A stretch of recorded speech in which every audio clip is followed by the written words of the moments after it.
Hi guys, good morning, good afternoon, good evening, maayong buntag, maayong hapon ug maayong gabi sa tanan ninyo dihang mga naglantaw sa ating channel. And welcome to Sis Noah, the Hug Father channel. Let us look back sa ating nagawa last year. Uh, Nagbisita tayo sa number one free range piggery dito sa United Kingdom at na-meet natin ang owner ng Plymouth Real Free Range Pork na si Jimmy Butler. Si Jimmy Butler is siya yung may-ari ng malaking free range dito sa United Kingdom. At siya din yung godfather sa lahat ng mga babuyan na nagsuporta sa Europe, sa Asian, at saka sa American at dito rin sa United Kingdom. It's a family business farm dahil sinabi niya na yung farm niya ay lahat ng mga anak niya is working with him. At yung mga anak niya, mga apo, uh, is also working now with him dahil sa marami yung ano niya, malaki yung farm nila. At saka yung farm nila ay talagang lahat ng mga babuyan nila ay very very high, hybrid talaga. Ngayon, ito, lumabas na kami sa bahay nila dahil papunta na kami sa doon sa lugar kung saan yung mga friends nila. Ah, Sinabi niya sa akin kanina na mayroon silang 3,000 hectares na babuyan. Pero yung 3,000 hectares, hiwalay-hiwalay yun. Kaya ngayon, papunta pa lang kami, kasama ko yung family ko, dahil swerte nga kami dahil naka-day off din at saka nakontak ko rin si Jimmy Butler at pinakita niya sa amin, nag-tour kami papunta sa kaniyang sa kaniyang mga ah, babuyan.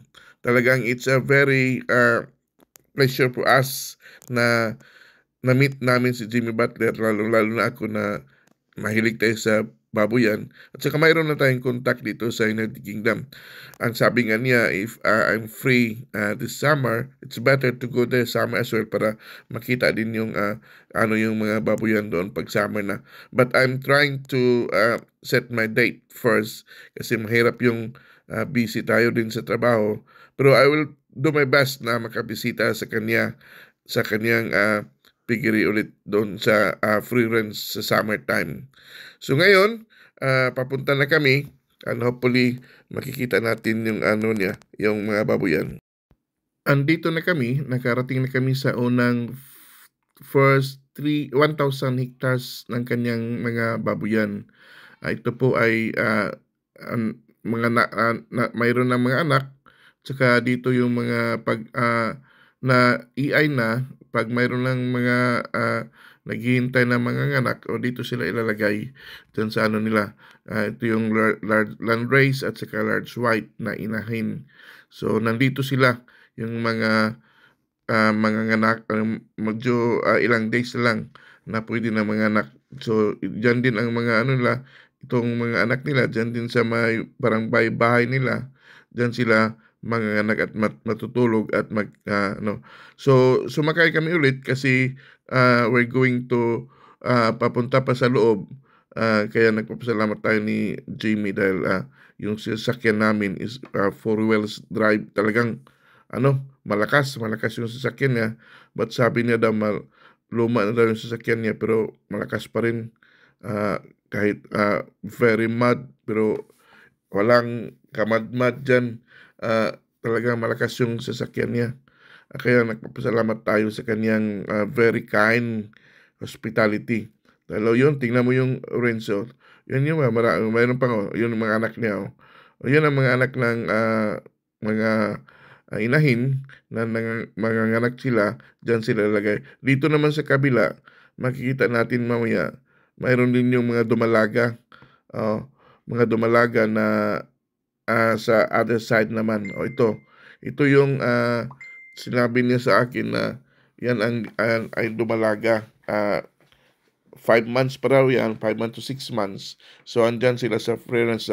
Hindi yan makalabas dahil yung mayroon silang electric fence na makurintihan yung mga baboy kung lalapit sila dyan sa may electric fence. Marami yan, buong ano yan dyan, hectares na yan dyan. Mayroon pa rin dito, maya-maya, na marami pa rin yung mga freelance na dumalaga. So, sa sinabi niya na mayroon siyang 1,500 na dumalaga din dyan na naghihintay pa lang na magiging mag-i-EIS sa kanila dahil bata pa daw, 5 to 6 months o 7 months pa daw. So, hindi pa pwedeng 8 months daw ang ano nila, yung kagaya lang sa practice natin na 8 months ang pwede ng EEI. So, ito yung unlimited din ang pagkain nila. So, maswerte yung mga dyan, mga birds, yung mga langgam dyan, yung mga ibon kasi dyan din sila kumakain, pero mayroon naman silang mga taga-bantay na mga tao dyan na lang sa tower nila. Nakaupo lang doon, tinitira yung mga yung mga ibon na pumupunta dyan at kumakain. So, ito, mayroon pa doon sa ilalim ng tent na yon, mayroon pang mga dumalaga doon. So, sa dyan is 1,500 daw na dumalaga ang nandyan. So, tingnan mo, 1,500 na dumalaga pa lang. At the other side, makikita natin yan mamaya, dyan din yung mga pwede na manganak, so ililipat nila sa other side para hindi daw mas maganda daw yung every place mayroon silang kasarili nilang lugar na kung saan-saan diyan sila nakalagay. Kasi tama naman talaga, kahit tayo naman natin, mayroon tayong gestating na lugar, mayroon din farrowing na lugar kasi para mas maganda talaga tingnan. Tingnan mo at kasi ito I think this is October time last year na bumisita kami, kaya maputik siya kasi timing din yun na umuulan. O tingnan mo yung the other side, tingnan mo yung dito sa right side natin. Tingnan mo yan ang mga inahin na manganganak na. Nandyan sila, waiting sila na manganganak, yung iba din nanganganak na din. Dito mayroon pa rin silang space for mga nakay at saka yung mga anak. Ito is going out na kami sa 1,000 hectares na mga so at saka mga dumalaga dahil papunta na naman kami kung saan yung pagwalay na nila, dadalhin nila yung mga biik doon sa lugar na pupuntahan namin.